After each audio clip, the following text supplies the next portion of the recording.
Okay. How can I put together a participatory research team?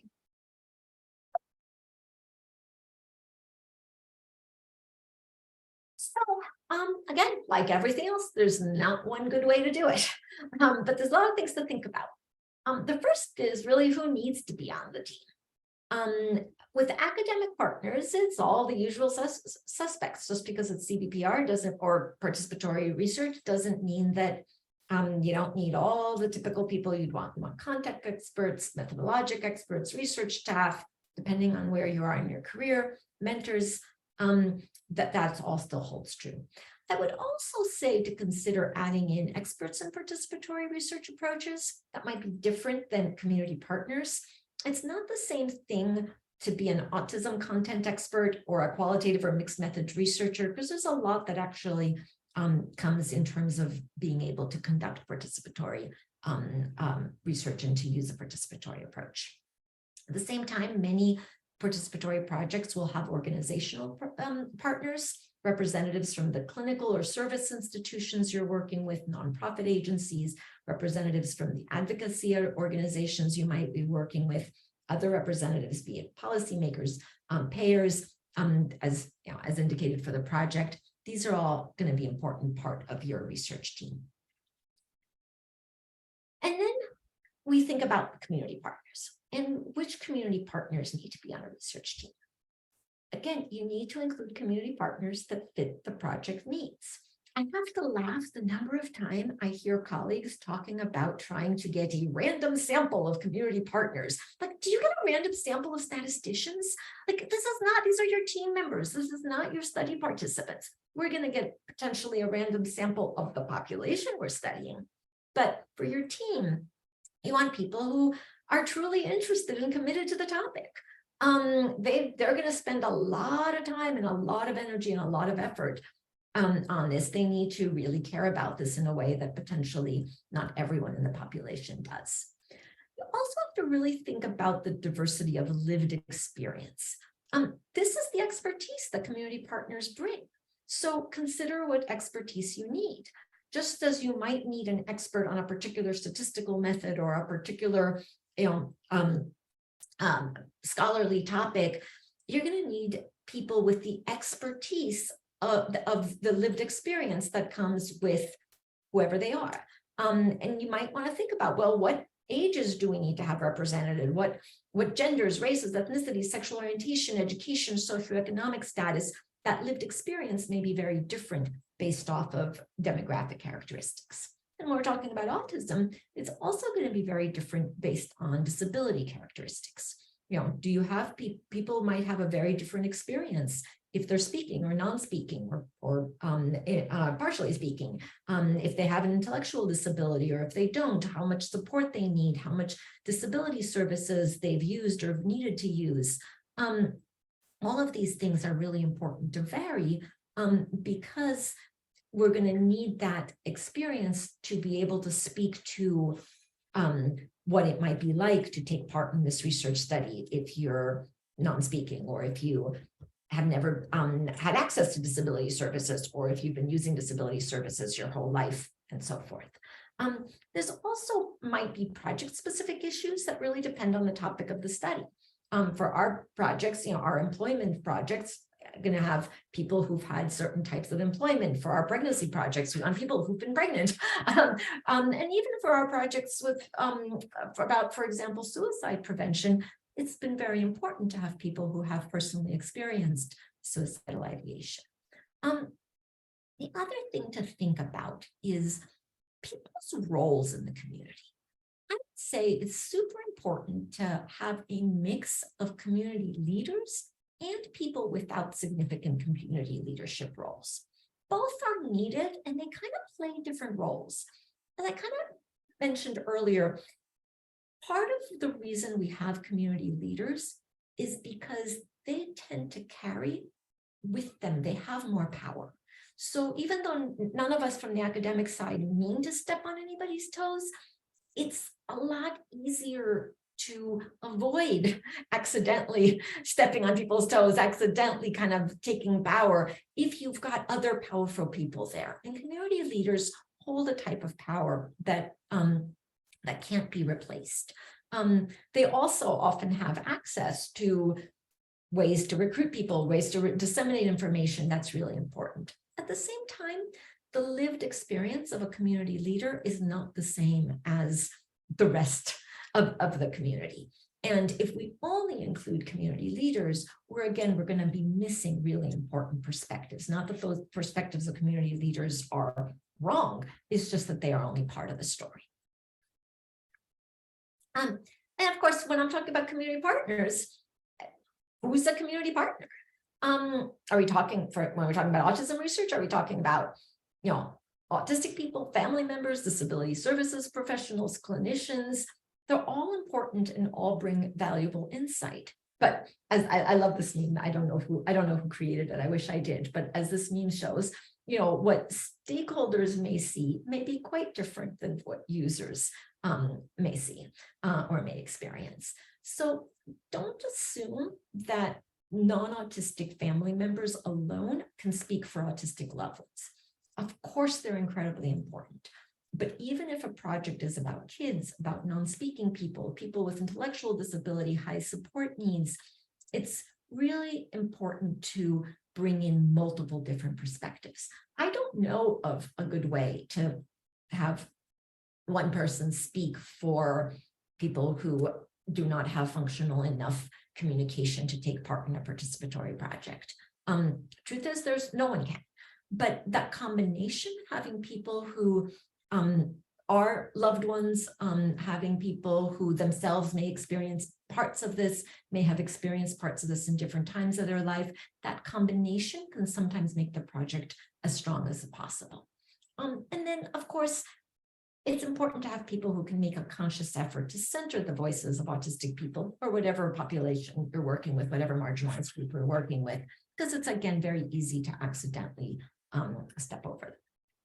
So that's who we want, like, theoretically to have on the team, but then who actually makes a good collaborator? Now, I mean, we talk a lot when we talk about participatory methods around how academics can build trust and have community members trust academics. But trust is needed in both directions. Honestly, I'm going to be a lot more participatory, and I'm going to share a lot more, and I'm going to let myself be a lot more vulnerable if I trust my community partners. So it's important to find community partners who are going to prioritize the project goals over individual gain. I have to say, just avoid people who seem to attract a lot of drama. They might be wonderful to have in other roles. It might be great to have them as community leaders, but you really need people who are going to just prioritize the project and avoid drama. At the same time, you also want to avoid people who are just going to go along with everything you say, because then why are you bothering making all this effort if people are just going to kind of tell you what you want to hear? Then you're wasting a lot of time. We want people who are strong in their opinions, but we want people who are going to be able to really focus on the project. Similarly, picking the right academic partners for participatory projects can be challenging. Even if I know who the best statistician is or who the best expert is on a particular topic or content area, we do need to find academics that are genuinely committed to power sharing and co-learning. They need to be open to doing things in non-traditional ways. And sometimes I find, especially autism researchers, they talk about autistic people being really rigid. I've never met a more rigid group of people than non-autistic autism researchers. I mean, it's amazing sometimes, like, things have to be done this particular way for it to be good science. Well, no, actually, it isn't always good science. People need to be open to actually really thinking about what are we trying to do here? Why is it that this rule is there, and does it apply here? What's the most important thing for our project? At the same time, just like I don't want community partners who are just going to kind of say whatever I want, we don't want academic partners who are just going to like roll over and say, oh, well, the community partners said they wanted this. Because again, why are we here if we're not here to be scientists, to learn from each other? So it's really important that academic partners feel comfortable explaining why something might be causing a problem on the scientific side. Otherwise, they can get a facilitator who's charges a lot less than an academic does. It's important for the academics to really be able to explain, to bring their academic expertise and then continue the conversation. I've seen academics who will do that, will just say, oh no, we can't do that because that would cause a bias, and then case is closed. No, it's explain why that would cause a bias and then continue the conversation to work out and to think about, okay, well, what would work then and how can we do it and how can we actually really truly come to consensus on something that's going to work for the community and keep the science as rigorous as possible. It's not a compromise. It's actually really collaboratively thinking about what's going to be best. And oftentimes it's going to make for more rigorous science. Similarly, when you're including family members, caregivers, clinicians, etc., you want to make sure to find people who are going to be able to, again, give their experience. That's why we have them there, is because they know things, they've experienced things that potentially others haven't, but they need to be able to do that without treating self-advocates as the enemy. Again, the point is to really be able to give some space and let self-advocates talk about their experience, and in a collaborative way, also bring in the experiences and perspectives of family members and caregivers and others. And then I just have to say, all of this, it's really important that you have people who can take part in this safely. That is particularly an issue if projects are dealing with mental health, trauma, or other sensitive issues. We want people who've experienced these things and who have lived experience. At the same time, they need to be at a place where they can engage in discussions without getting triggered, without it becoming an extra harm to them. Meetings, we try our hardest to make meetings be as safe and supportive as possible, but they can't function like therapy sessions. And back from when I was doing intimate partner violence research at the beginning of my career, it was really important that we had people that were in a place where they could really contribute to research without it harming them. So again, to more trivial things, how many community partners?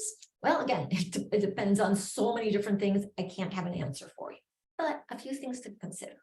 One, try not to have just one or two community partners in a room full of academic or clinician partners. Sometimes we try to keep the team manageable. So then we're thinking, oh, okay, I'm going to need this person, this person, this person, then we need the community partner. That can be really tokenizing and disempowering.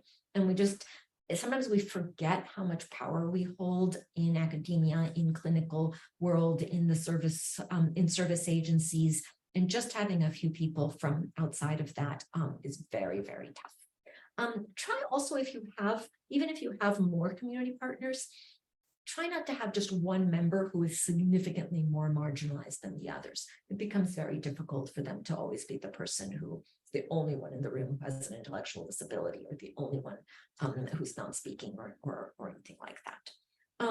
And then I expect to have some attrition over time. Even great partnerships lose people. Life happens, different bandwidth. You can't expect that everybody's going to be able to stick with the project for years on out. It's really disruptive to bring new people into a partnership partway through a particular research study. So we always try to start with a few extra people, knowing that we'll probably lose some. We do bring in new partners for the next study, but in an individual study, it's just, we've worked so hard to build the collaboration. We've made so many joint decisions together. So bringing somebody in halfway through can be really tough. So you need to have enough people there. At the same time, don't make it so big that nobody really has a say. I mean, if you start bringing 20, 30, sometimes I'll have people, they'll bring in dozens of community partners. That's not actually giving them more power. In fact, it's taking away power, because you're not going to make really important decisions in a group of 30 people, 30 community partners, and then all your academic partners, and then everybody else. We've find that kind of 6 to 8 community partners is sort of the sweet spot. So we usually start with up to about 10 for a particular study, knowing that some people might leave over the course of the study. And then, of course, some of our community partners collaborate on more than one study, but on any given study, we try to get that 6 to 10 community partners, in addition to specific community insider researchers and community project leads and community research assistants and things like that. So how do you put together a team? I'd recommend, if at all possible, to identify the academic and community project leaders first, and then to go out and get other partners. That project lead marriage is really important. And you really need to be able to kind of build a close relationship, figure out like who's going to truly be leading this from the community side, who's going to be leading this from the academic side, and start there.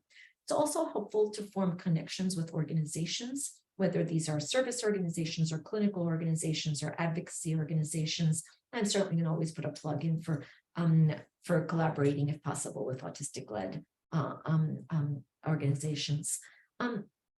And then once you've got these people in kind of the leadership roles, the organizations, work with your leadership teams, the organizations you're partnering with, your networks. Hopefully you've got some important networks. Your partners have really important networks to identify other people.